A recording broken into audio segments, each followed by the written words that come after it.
Welcome to study time. നമ്മൾ ഇന്നലെ പഠിച്ചു നിർത്തിൻ്റെ ബാക്കിയാണ് പഠിക്കാൻ പോകുന്നത്. ഹ്യൂമനിസത്തിൻ്റെ ബാക്കി. The commercialisation that occurred in Europe by the 11th century led to the disintegration of the medieval feudal system and the decline of religious supremacy. 11ാം നൂറ്റാണ്ടായപ്പോഴേക്കും യൂറോപ്പിൽ വാണിജ്യവൽക്കരണം, commercialisation എന്ത് ചെയ്തു, സംഭവിച്ചു.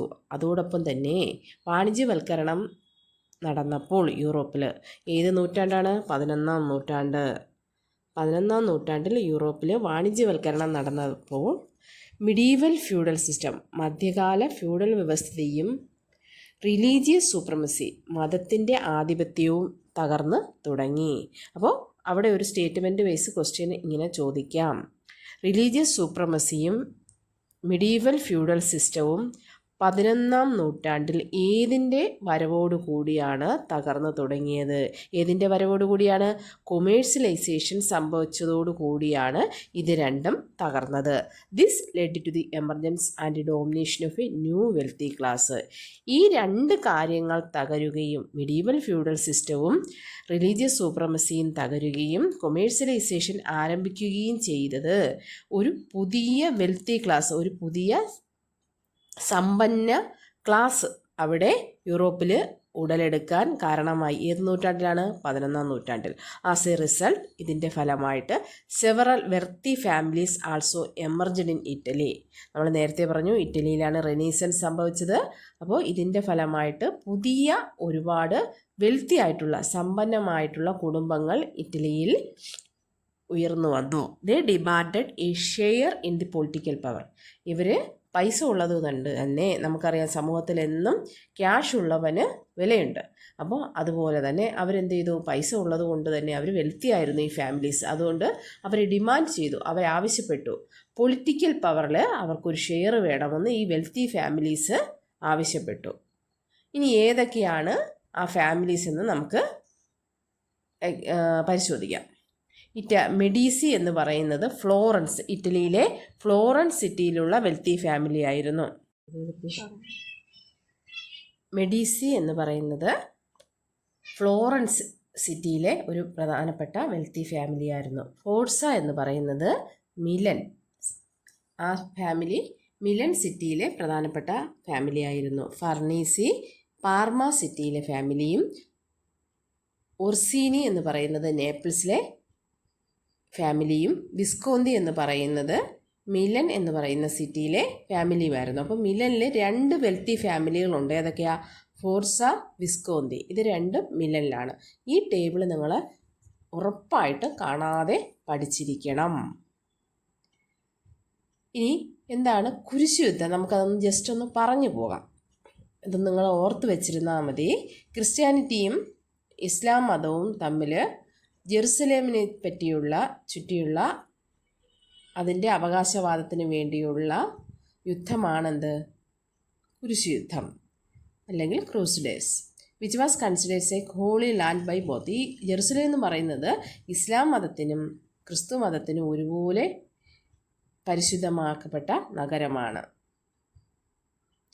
ഈ ക്രൂസഡേഴ്സ് സംഭവിക്കുന്നത് 11ാം നൂറ്റാണ്ട് മുതൽ 13ാം നൂറ്റാണ്ട് വരെയാണ്. ഇത് ഈ കുരിശുയുദ്ധം political, social, economic lives in the Europe and Asia. ഏഷ്യയിലെയും യൂറോപ്പിലെയും രാഷ്ട്രീയവും സാമൂഹികവും സാമ്പത്തികവുമായ ജീവിത രീതിയെ ഒരുപാട് അഫക്റ്റ് ചെയ്തു. The crusaders that took place during the medieval period facilitated cultural exchange between the east and west. അപ്പോൾ ഈസ്റ്റും വെസ്റ്റും തമ്മിലുള്ള, ക്രിസ്ത്യൻസും മുസ്ലിംസും തമ്മിലുള്ള ആ കുരിശുയുദ്ധം, ക്രിസ്ത്യാനിറ്റിയും ഇസ്ലാം മതവും തമ്മിലുള്ള കുരിശുയുദ്ധം, അല്ലെങ്കിൽ ഈസ്റ്റും വെസ്റ്റും തമ്മിലുള്ള കൾച്ചറൽ എക്സ്ചേഞ്ചിന് ഇത് കാരണമായി തീർന്നു. കാരണം ഇവരിങ്ങനെ യുദ്ധം ചെയ്തു കണ്ടിന്യൂസ് ആയിട്ട് 11ാം നൂറ്റാണ്ട് മുതൽ 13ാം നൂറ്റാണ്ട് വരെ ജെറുസലേമിന് വേണ്ടി ഇങ്ങനെ യുദ്ധം ചെയ്തപ്പോൾ ഇവരുടെ കൾച്ചർ തമ്മിൽ എന്ത് ചെയ്തു? എക്സ്ചേഞ്ച് ആയിപ്പെട്ടു. അവർ പോലും അറിയാതെ എന്ത് ചെയ്തു? എക്സ്ചേഞ്ച് ചെയ്യപ്പെട്ടു. Italian cities got acquainted with these cultures. Cities and lives to the people in the eastern world. Italian സിറ്റികൾ ഈ പുതിയ കൾച്ചറുമായിട്ട് അവർ പരിചയപ്പെട്ടു, അവരുടെ ജീവിത രീതികളുമായിട്ട് പരിചയപ്പെടാനിടയായി. ഈസ്റ്റേൺ വേൾഡുമായിട്ട് ഈ ഇറ്റാലിയൻ സിറ്റീസ് പരിചയപ്പെടാനായിട്ടായിട്ടുള്ള അവരുടെ കൾച്ചറും ലൈഫ് സ്റ്റൈലും ഒക്കെ പരിചയപ്പെടാനിടയായിട്ട സംഭവമാണ് ഇത് കുരിശുയുദ്ധം എന്ന് പറയുന്നത്. This accelerated the growth of Italian cities. ഇത് ഈ ഇറ്റാലിയൻ സിറ്റികളുടെ വളർച്ചയെ ആക്സിലറേറ്റ് ചെയ്തു, ത്വരിതപ്പെടുത്തി അല്ലെങ്കിൽ വേഗത്തിലാക്കി. As a result of trade links with the Islamic empire and the Byzantine അല്ലെങ്കിൽ eastern Roman empire, enormous wealth flowed into the Italian cities. ഇതിൻ്റെ ഫലമായിട്ട് ഇസ്ലാമിക് എംപയറുമായിട്ടും ബൈസന്റൈൻ എംപയർ എന്ന് പറയുന്നത് കിഴക്കൻ റോമ സാമ്രാജ്യമാണ്. ഈസ്റ്റേൺ റോമൻ എംപയറിനെയാണ് ബൈസന്റൈൻ എംപയർ എന്ന് പറയുന്നത്. പഴയ 9ാം ക്ലാസ്സിലെ ടെക്സ്റ്റിലുണ്ട്. അപ്പോൾ ഈ ഇറ്റാലിയൻ സിറ്റീസ് നിരന്തരം ഇങ്ങനെ ട്രേഡ് നടത്തിയിരുന്നു. ആരുമായിട്ട്? ഇസ്ലാമിക് എംപയറുമായിട്ടും ബൈസന്റൈൻ എംപയറുമായിട്ട്, കിഴക്ക് ഉള്ള വേൾഡുമായിട്ട് ഇവരെന്ത് ചെയ്തു? ട്രേഡ് നടത്തിയിരുന്നു. ഇതിൻ്റെ ഫലമായിട്ട് ഒരുപാട് ഇനോർമസ് അളവറ്റ ധനം ഫ്ലോഡ് ഒഴുകിയെത്തി. എങ്ങോട്ട്? ഇറ്റാലിയൻ സിറ്റീസിലേക്ക് ഒഴുകിയെത്തി. ഓവർ ടൈം കാലം കഴിഞ്ഞു ഇങ്ങനെ ട്രേഡ് ഇങ്ങനെ നടത്തി വരികയാണ്. Merchants in Italian cities gained monopoly in the trade between the east and the west in the Mediterranean. വെസ്റ്റിലെ മെഡിറ്ററേനിയൻ ഭാഗത്തും ഈസ്റ്റ് ഭാഗത്തുമുള്ള ട്രേഡിൻ്റെ കംപ്ലീറ്റ് മോണോപ്പൊളി ആര് സ്വന്തമാക്കി? ഇറ്റാലിയൻ സിറ്റീസ് സ്വന്തമാക്കി. ഇതിലൊരു ക്വസ്റ്റ്യൻ ഉണ്ട്. Italian cities were wealthier compared to the other European cities. Describe the circumstances that led to this. Is പാരഗ്രാഫാണ്. അത് നമുക്ക് ആവശ്യമുള്ളത് മാത്രം ഞാൻ നോട്ട് തരാം. The bubonic plague, which erupted in the mid-14th century, severely affected the Italian cities. This catastrophic event, known as the Black Death, claimed the lives of thousands, resulting in a severe shortage in labor. 14ാം നൂറ്റാണ്ടിൻ്റെ പകുതിയിൽ, അതായത് 1347-നും 1350-51 കാലഘട്ടത്തിന് ഇടയ്ക്ക് യൂറോപ്പിൽ plague എന്ന് പറയുന്ന മഹാമാരി പിടിപെട്ടു. ഇതിനെ അറിയപ്പെടുന്നത് ബ്ലാക്ക് ഡെത്ത് അല്ലെങ്കിൽ കറുത്ത മരണം എന്നായിരുന്നു. എന്തുകൊണ്ടാണ് ഈ പ്ലേഗിനെ ബ്ലാക്ക് ഡെത്ത് എന്ന് വിളിക്കുന്നത്? ഈ പ്ലേഗ് മൂലം ആളുകളുടെ ശരീരത്തിൽ കറുത്ത സ്പോട്ടുകൾ, കറുത്ത പുള്ളികൾ വരികയും അതുപോലെ കൈകളിലെയും കാലുകളിലേക്ക് രക്തയോട്ടം നിലച്ച് അവരുടെ കൈയും കാലുമൊക്കെ, കൈകളിലൊക്കെ നീര് കെട്ടിക്കിടന്ന് അവരുടെ കൈയും കാലുമൊക്കെ ശരീരം മുഴുവൻ എന്ത് ചെയ്യും? ഒന്നുകിൽ നീല കളറ് നമുക്ക് ഡാർക്ക് നീലയാകുമ്പോൾ നമുക്ക് കറുപ്പായിട്ട് തോന്നും, അല്ലെങ്കിൽ കറുത്ത കളറായിട്ട്, ബ്ലഡ് സർക്കുലേഷൻ ഇല്ലെങ്കിൽ എന്ത് ചെയ്യും? കറുത്ത കളറായിട്ട് കിടക്കും. അപ്പോൾ അതുകൊണ്ടാണ്, അല്ലെങ്കിൽ അവരുടെ ശരീരത്ത് ഒന്നുകിൽ ബ്ലാക്ക് സ്പോട്ടായിരിക്കും അല്ലെങ്കിൽ കറുത്ത കളറായിരിക്കും. അപ്പോൾ ഇങ്ങനെ ഈ എലി പരത്തുന്ന ചെള്ളുകളിൽ നിന്നാണ് ഈ പ്ലേഗ് പരന്നിരുന്നത്. അതുകൊണ്ടാണ് ഇതിനെ അറിയപ്പെട്ടിരുന്നത് എന്ത്? ഈ ബ്ലാക്ക് സ്പോട്ടുകൾ ഇവരുടെ ശരീരത്തിലുണ്ടായിരുന്നു, മരിച്ചവരുടെ ശരീരത്തിലുണ്ടായിരുന്നു. അതുകൊണ്ടാണ് ഇതിനെ കറുത്ത മരണം എന്ന് അറിയപ്പെട്ടിരുന്നത്. എലിച്ചെള്ളുകളാണിത് പടർത്തിയിരുന്നത്. ഈ കപ്പൽ ഇത് ഈ അസുഖമുള്ള ആൾക്കാർ വരുന്ന കപ്പലുകൾ അടുക്കുന്ന തുറമുഖത്തുള്ളവർക്ക് എന്ത് ചെയ്തു? ഈ അസുഖം ഇങ്ങനെ പടർന്നു പിടിച്ചു. അപ്പോൾ ട്രേഡ് ഇങ്ങനെ നടക്കുവാണ് കപ്പലിൽ കൂടെ. അപ്പോൾ ആ ആൾക്കാർ സഞ്ചരിച്ച കപ്പലുകൾ എവിടെയാണോ അടുക്കുന്നത് അവിടെ നിന്ന് ആക്കുന്നവരുണ്ട്, ആൾക്കാർക്ക് പിടിക്കും. ഇതിങ്ങനെ പടർന്നു പിടിച്ചുകൊണ്ടേയിരിക്കും. ഇങ്ങനെയുള്ള ഈ ട്രേഡ് യൂറോപ്പിലെ പകുതിയോളം അല്ലെങ്കിൽ 1/3 ഭാഗത്തോളം തന്നെ ആൾക്കാരെ കൊന്നൊടുക്കിയിട്ടുണ്ട്. Consequently, this paved the way for the decline of medieval feudalism that was heavily reliant on the agriculture sector. ഇത് എന്ത് ചെയ്തു? മെഡീവൽ ഫ്യൂഡലിസത്തിൻ്റെ തകർച്ചയും അഗ്രികൾച്ചർ സെക്ടറിനെയും ബാധിച്ചു. കാരണം അവിടെ ജോലി ചെയ്യാൻ ആളില്ല. യൂറോപ്പിലെ പകുതിയിലധികം ജനസംഖ്യയെ ഈ പ്ലേഗ് കൊന്നടക്കി, അല്ലെങ്കിൽ ബ്ലാക്ക് ഡെത്ത് എന്ന് പറയുന്ന ഈ പ്ലേഗ് കൊന്നടക്കി. Furthermore it facilitated the emergence of a new commercial middle class. ഇതുമൂലം എന്ത് ചെയ്തു? അഗ്രികൾച്ചർ സെക്ടർ തകരുകയും അവിടെ ഒരു മധ്യവർത്തിയായ ഒരു പുതിയ വാണിജ്യ മിഡിൽ ക്ലാസ് അല്ലെങ്കിൽ ഒരു ന്യൂ കൊമേഴ്ഷ്യൽ മിഡിൽ ക്ലാസ് ഉദയം ചെയ്യുകയും ചെയ്തു. When traditional medicines failed to fight the plague, people began to explore the medical sciences of ancient Greece and Rome. When traditional medicines failed to fight the plague, people began to explore the medical sciences of ancient Greece and Rome. പാരമ്പര്യമായിട്ടുള്ള traditional medicines എന്ത് ചെയ്തു? പ്ലേഗിനെതിരെ ഫലപ്രദമാകാതെ വന്നപ്പോൾ ജനങ്ങൾ മാറി ചിന്തിച്ചു. Ancient ഗ്രീസിലെയും റോമിലെയും പുരാതനമായ classic സിവിലൈസേഷനാണ് ഇത് ഗ്രീസും റോമും. നമ്മൾ മുമ്പേ പറഞ്ഞിട്ടുണ്ട്. ഈ രണ്ട് രാജ്യങ്ങളിലെയും ഈ രണ്ട് സംസ്കാരങ്ങളിലെയും മെഡിക്കൽ സയൻസിനെ കുറിച്ച് ജനങ്ങൾ എന്ത് ചെയ്തു? ഒരുപാട് എക്സ്പ്ലോർ ചെയ്യാൻ തുടങ്ങി, അവർ അന്വേഷിക്കാൻ തുടങ്ങി. The terrors of the plague prompted human beings to contemplate the fleeting nature of life, seek wellness and focus on their own wellbeing.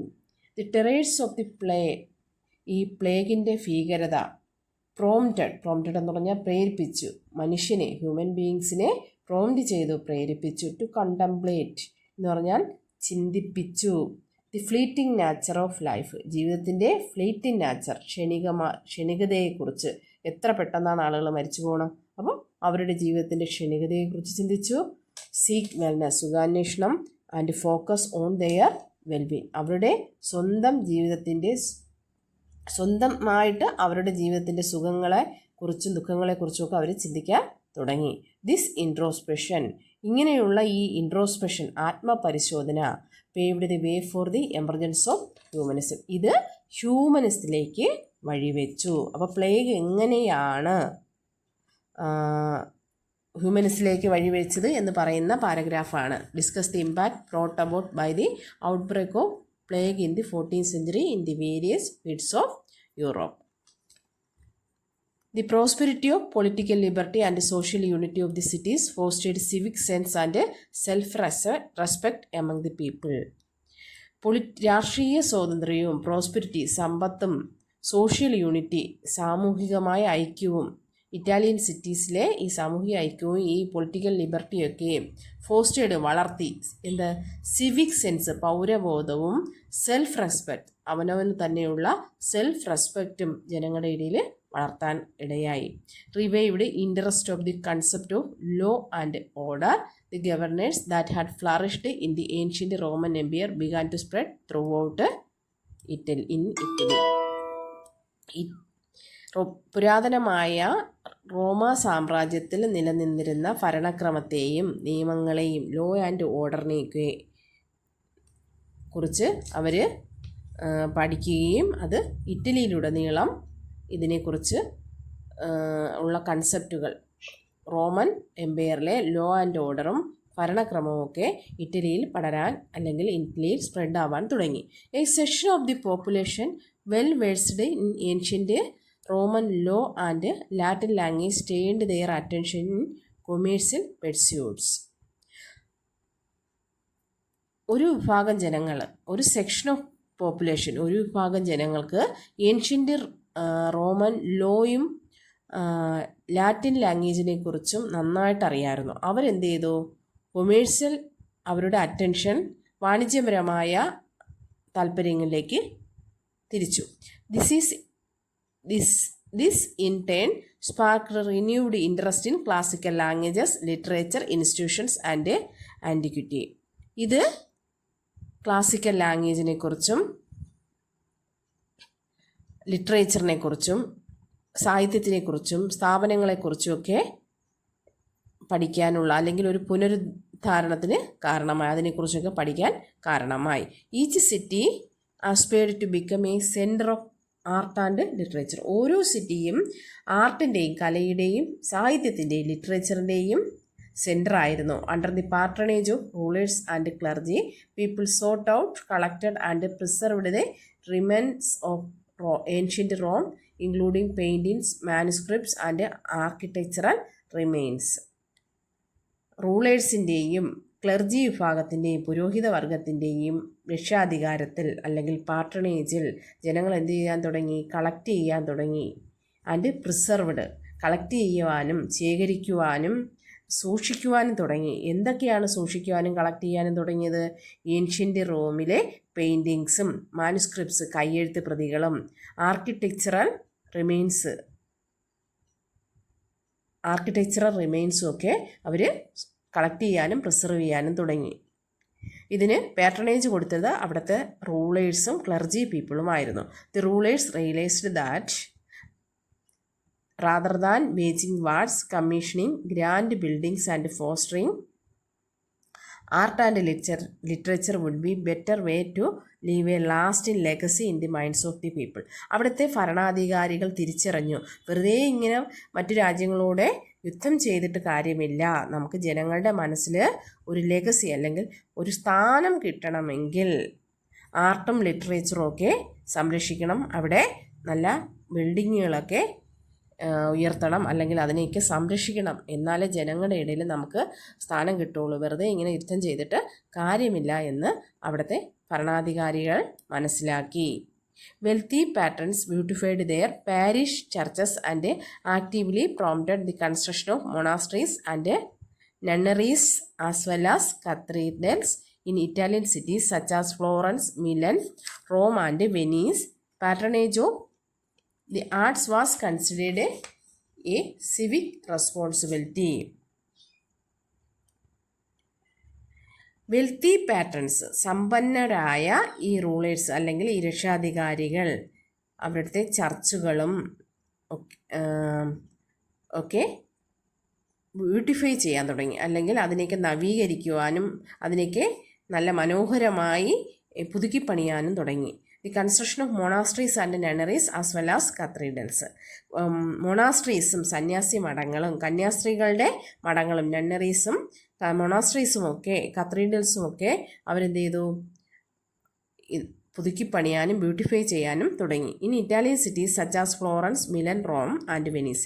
Italian സിറ്റികളായ പ്രധാനപ്പെട്ട ഇറ്റാലിയൻ സിറ്റികളായ Florence, Milan, Rome and Venice ഇവയെല്ലാം ആർട്സിൻ്റെയും കലയുടെയും പാട്രണേജ് ഏറ്റെടുത്ത സിറ്റികളായിരുന്നു. ഇവർ കരുതിയിരുന്നത് ഈ ഇറ്റാലിയ സിറ്റികളായ ഫ്ലോറൻസ്, മിലൻ, റോം, വെനീസ് എന്നീ സിറ്റികളിലെ ആൾക്കാർ കരുതിയിരുന്നത് ഈ ആർട്ടിനെ പാട്രണേജ് ചെയ്തത് അവരുടെ ഒരു സിവിക് റെസ്പോൺസിബിലിറ്റിയാണ്, അവരുടെ ഒരു പൗരബോധം ഉണർത്തുന്നതാണ്, അല്ലെങ്കിൽ അവർ തങ്ങളുടെ കർത്തവ്യമാണെന്ന് ഈ സിറ്റികളിലെ ജനങ്ങൾ വിശ്വസിച്ചു പോകുന്നു. ഇന്ന് ഇത്രയും മതി. കുറച്ച് നമുക്ക് സമയമുണ്ട്, കുറച്ച് പഠിച്ചു പോകാം. ഓരോ പോയിൻറ്റും നിങ്ങൾ ഓരോ വരിയും നിങ്ങൾ ഓർത്തിരിക്കണം, അല്ലെങ്കിൽ എവിടെ നിന്നാണ് ക്വസ്റ്റ്യൻ വരുന്നതെന്ന് പറയാൻ പറ്റത്തില്ല. ഈ കഴിഞ്ഞ SLC എക്സാമിന് വളരെ അൺഇമ്പോർട്ടൻ്റ് ആയിട്ടുള്ള ക്വസ്റ്റ്യനാണ് ചോദിച്ചിട്ടുള്ളത്. അതുകൊണ്ട് ഓരോ വരിയും നമുക്ക് പ്രധാനപ്പെട്ടതാണ്. നോട്ട് അടുത്ത ക്ലാസ്സിൽ ഞാൻ തരുന്നതായിരിക്കും. അല്ലെങ്കിൽ നിങ്ങൾ കമൻ്റ് ഇടുക, ചാപ്റ്റർ തീർന്നിട്ട് വേണോ അതേ പകുതിയായിട്ട് മതിയോ എന്ന് പറയുക. എല്ലാം നിങ്ങളുടെ ഇഷ്ടം. നമുക്ക് പഠിച്ച് പോകാം.